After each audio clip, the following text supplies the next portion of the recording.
Hey guys, it's Lizzie, and in today's video I want to talk about the AFK Ritualist with Immortal Recoup tech. That's right, this is a new version of the Ritualist AFK coming back with a new tech from the Chinese content creator that I will link in the description. But this tech used the Azeri Reflection Staff, Frostbolt with Drill Neck, Widow Hail. It is actually an incredible setup with snapshotting the damage that scale to infinity. So even on an AFK build like this, where you stack a lot of defense, enough to survive Simulacrum, you still dish out a tons of damage with a tons of range, which means that you can fully clear Simulacrums in much shorter time. So overall, this build is tanky, almost immortal, dish out crazy amount of damage, and there's not really any visual clutter beside the clutter that you will see in the beginning. And it's capable of clearing maps. My setup is more for AFK in Simulacrum, but you can probably adapt the setup into any other different build as long as you understand the tech. And yeah, you can absolutely kill Pinnacle Boss on the AFK setup, which is pretty incredible. So yeah, let's talk about it. First, let's try to break down the build itself, the mechanic of the build itself, right? So let's start with Mirror of Refraction. Now, this is a skill that comes from the Azeri rule staff, which brought from Azeri. The skill itself grants you a totem or like a mirror. That's the thing you see right here. It's spawned in your presence, and if you hit this with a spell projectiles, it's gonna shatter. It's gonna copy the projectiles. And currently, if we hit it with Frostbolt projectiles, gonna copy 9 Frostbolt, right? And we have 9 Frostbolt, and then we have Breach Lord Armogram, which is going to return the Frostbolt to you. So it's gonna loop. This itself is an infinite loop if you have enough. Well, if you can like spawn the mirror interval fast enough, so that when the projectile returns, it's just gonna infinitely spawn the Frostbolt. So let me just quickly show you how that works. You see this? If I hit this with a Frostbolt, it's gonna loop, right? And then I'm gonna spawn more of these totems. It's gonna keep looping, and at a certain amount of projectile, it's gonna kind of bug out, which is a good thing because clear out the visual for you. So you hear the shattering sound. These are because the Frostbolt is hitting it, and at some point, right, because it's bug out visually, but basically like all the totem is getting hit, so it's just gonna infinitely loop and spawn even more and more Frostbolt. And you can see it's, if I spawn a Frostbolt right now, it's gonna easily shatter because there are just like way too many Frostbolt around us. So yeah, this is the idea behind the build, and the main mechanics of the build, how we are able to loop. So you only need to do this kind of like once per map or once per Simulacrum, and then you can feel free to turn off the skill. And then as you walk, the totems, the mirror is gonna spawn around you, so it's gonna bring the Frostbolt with you. Sometimes it bug out if you like stuck in a corner and stuff like that. But this is the core of the setup. Essentially, infinitely looping Frostbolt around you. Right, so now you understand the infinite loop. Let's talk about how to scale the damage. And it's very basic, right? You have these mirror that spawn infinite amount of projectiles that's already damaged.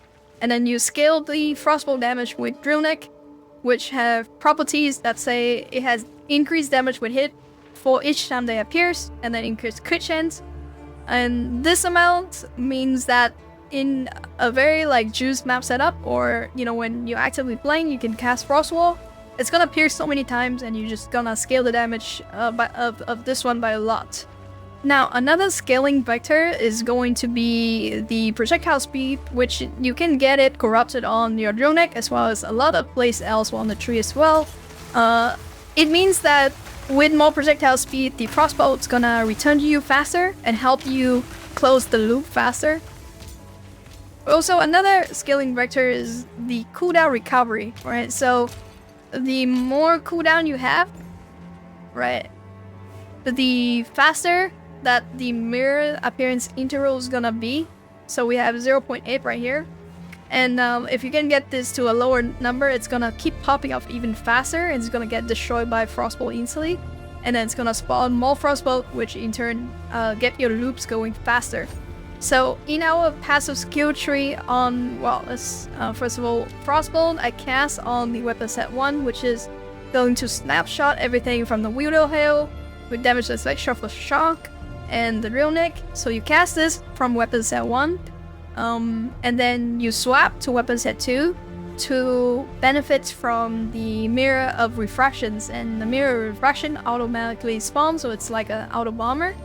And also in this setup, right, you have to make sure that you grab as much damage as possible, because technically, like, we don't really have a lot of way to scale the damage. So on weapon set 1, I'm running as much crit damage as possible. Right, you see all my extra points are for crits, and I also have like +1 to level, which I have +3 level of Frostbolt skill here, +1 level here. I think it's like anything that adds a little bit of damage help, because it's gonna it's gonna get more damage for each one that appears. And then the Frost Wall setup is basically just for helping the Frostbolt to pierce even more, right? We have tons of Frost Walls, so it's gonna pierce, it's gonna return, pierce even more of these Frost Wall, and then we can keep spawning the Frost Wall to increase the damage of that particular Frostbolt, but also a lot of Frostbolt around us.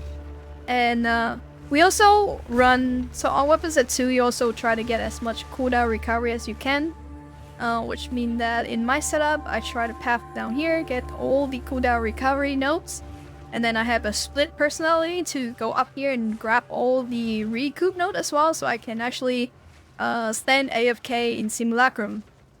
But yeah, that is pretty much the setup, right? So you spawn infinite amounts of Frostbolt with these totems, and these Frostbolt is gonna pierce a lot of time, so it's gonna increase the amount of damage.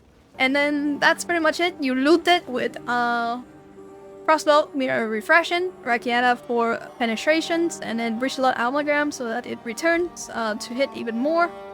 And if you are looking for a more active playstyle, this is where self-casting Frost will come in, because Frost will again acts as pierce target, but also you can run Verglass support, which give you extra damage as extra coal per ice crystal that you destroy. So in an active setup, you would be constantly casting these Frost Wall to buff up the damage of the Frostbolt, but also to give damages extra from the Verglass support, which would in turn increase your Frostbolt damage. Again, it's snapshot to the weapon set 1, so you are casting this on the weapon set 2 without any issues. And finally, let's quickly touch up on the Recoup setup or defensive setup that I'm running. So for defensive setup, I'm running a double curse setup with Enfeeble and Temporal Chain. This is for so that you know, you can survive in Simulacrum. For other content, you probably don't need this much. But yeah, we have Whisper of Doom for the double curse setup. And then we are also running a triple Recoup, mainly because I find this one of the best defense against Simulacrum. Once again, we have a triple Recoup setup, which damage taken mana before life. So in here I have physical damage taken Recoup as life, and then the actual damage taken Recoup as life is 86, so like we would Recoup more damage. And then we also have damage taken Recoup as mana, and have damage taken from mana before life. And then we have ES, also Recoup with Sacral Sanctum. And then we also have damage bypass ES, so like we just split out the damage, kind of not equally, but like we just kind of like split out the damage between the mana, ES, and life, and so you can kind of survive against all the modifiers. And I have Sacrifice of Flesh to lower the hit damage as well. Essentially, yeah, if you follow the passive skill tree, you will know what to do, and because we are AFK in weapon set 2, so I move some of these points over to weapon set 2, because we'll be in the weapon set 2 like 99% of the time, unless, you know, your skill fail something. There is From Nothing here, with Necromantic Talisman. The circle doesn't really show, but in here you can get damage recoup as mana taken before life. I opted not to go for Might of a Matter because it kind of lowered the mana recovery rate, which I didn't like it last league.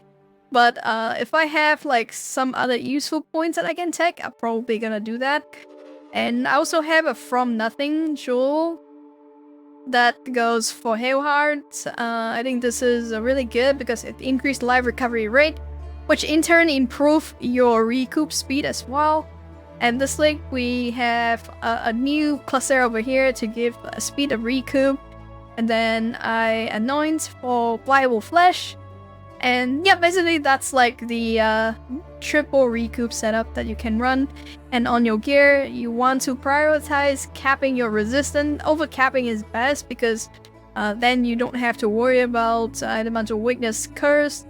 And then you go for maximum life ES on gear.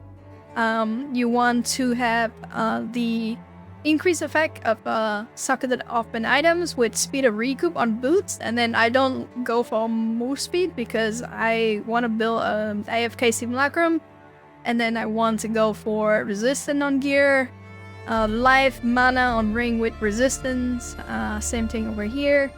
Just yeah, overall I think the gear is quite cheap, you know, besides some specific gear that you have to buy.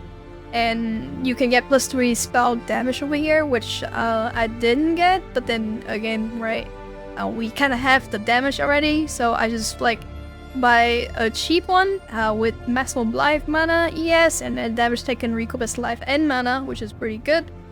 And then yeah, Zero Disdain with the skill effect duration and cooldown recovery rates, and that is pretty much it for the defensive setup, I think.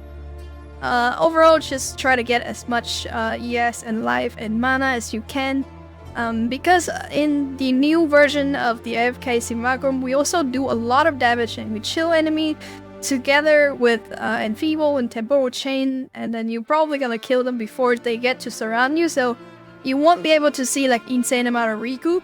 So in our case, probably better to go for something that increase your maximum like hit pool, so you don't get one-shotted. Might be the end goal here. Or you can probably drop a few defensive points to get more damage.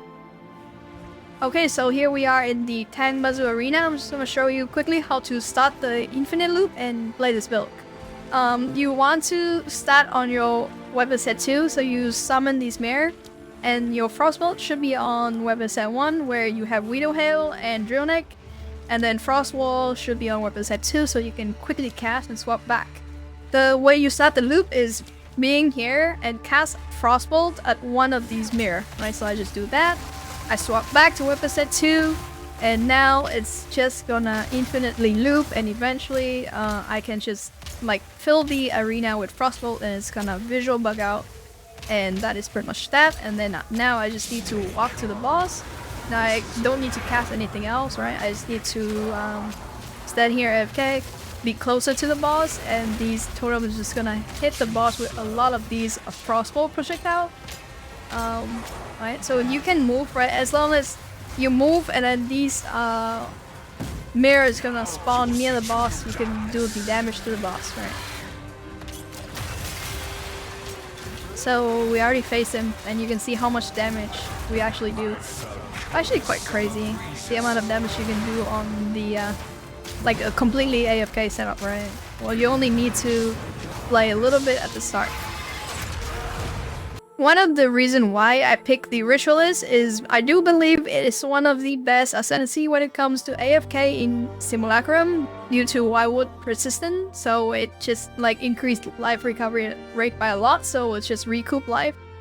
And then Corrupted Life Force mean that if you kill an enemy and you know it's a tanky enemy, we build up Corrupted Blood as well, and it deals damage based on percentage HP, which intent is pretty nice for Simulacrum. And also we can scale our ring slot and bonus from ring and outlets, and probably later on I'm gonna try to play a little bit with Grip of Kalima. There is some pretty interesting stuff on there with cooldown recovery and stuff that you can actually scale, and they do scale with Mystic Attunement, which in turn can probably push the recovery rate to like really low number, but then again you need a mage bot to fix your resistance. So yeah, this is not like a complete setup. It's not like extremely expensive, but yeah. Alright, in terms of passive skill points, I think there's not much to say beside that on weapon set 2 you are grabbing as much Recoup, cooldown recovery rates. There's a few more here. I'm probably gonna grab it at higher level. And then the way I was able to, you know, start from the sorcerer starting point and also start from here is due to a split personality, which I socketed in here. In order to run this tree, right, in the beginning you have to kind of path from over here, and then you path all the way from here to the starting area of the witch, and then you path to put in the split personality here. And then you can start talking to Doriani to refund all the point here, and then you can start over from here. So you can have a split tree like this, where you grab a lot of the cooldown recovery jewel notes over here. And for the jewels, we are looking for cooldown recovery rate. And yeah, I also have speed of recoup, damage recoup is life. Personally, I think that we already do a lot of damage, that we don't need to scale more damage. I just want to scale survivability into the build. So yeah, cooldown recovery rate is also, again, like I said, one of the best way to scale Mirror of Refraction, because it's just gonna appear a lot more, and it's just gonna shoot a lot more projectiles. So yeah, I just kind of go for that. I am +3 here, completely unnecessary. You probably can run a +2 and don't even feel the difference. And then there is split personality. There's a from nothing here, where you get some pretty nice note over here. You still a point for burst growth, and then you get Eldritch Will and Blaze Flash. And in here you also run Megalomania for Hail Heart. As a matter of fact, I actually have this one Annoyance on here, so I didn't need to take that note, but yeah. And then Pliable Flesh as well, very strong notes. You want to anoint that on your amulet. But that is pretty much the tree. Now for the items, nothing too special in particular. I was just going to talk about the unique items in case you're wondering. So I get a 3 socket so I can put like a bit more stuff in here. Completely unnecessary. You can get a level +5, or like +5 or not, it also doesn't really matter, because you cast your spell from the first, like the Frostbolt from there. But yeah, +5 is nice because you also get high level on Frostbolt as well. And then in here you just want high level of Mirror Refraction. You can get a level 20. It's gonna improve the interval a little bit, but that's it, yeah. And then for the weapon set 1, you want to look for a Widow Hail with at least 300% increased bonus gain from Quiver, because it's gonna be the breakpoint. For increased, like, you know, the effectiveness of this Quiver, which is how we are able to scale the Frostbolt damage. You know, we have 2 scaling vector that we talked about before. We have like the amount of Frostbolt, which can go to like almost infinite number, and then we have the actual hit damage of these, which you scale with Runic. And so yeah, getting a good Widow Hail is quite important. Now you probably, again, like 300%. And then I used Rune with extra damage random element. Again, we are not using this weapon set like at all, so it's right to go for something like this. To get extra damage as all element or random element, then you can have shock on the enemy. Overall, it is a really fun build. It's what I usually run for the end of the league, where I don't really know what to farm. I just want to rush to Simulacrum and maybe spend time AFK and look at other stuff. Yeah, it's what you want to do, right? It's not designed for an active playstyle, but again, you can take these to map. It can map, but it's not gonna be comparable to any other endgame because it's just too slow, unless you can scale projectile speed on the Spirit Walker. Maybe can be interesting, I don't know. Let me know in the comments what you think. This setup will be good on what Ascendancies. In the setup from the original Chinese content creator that I saw, they were running it on the Gemling Legionnaire, which you get extra quality, so you get more projectiles. but I find that not really needed because we just have like infinite projectile anyway. But yeah, good luck with your Simulacrum farm. Hopefully you drop voices. But yeah, thank you so much for watching, guys, and I'll see you in the next one.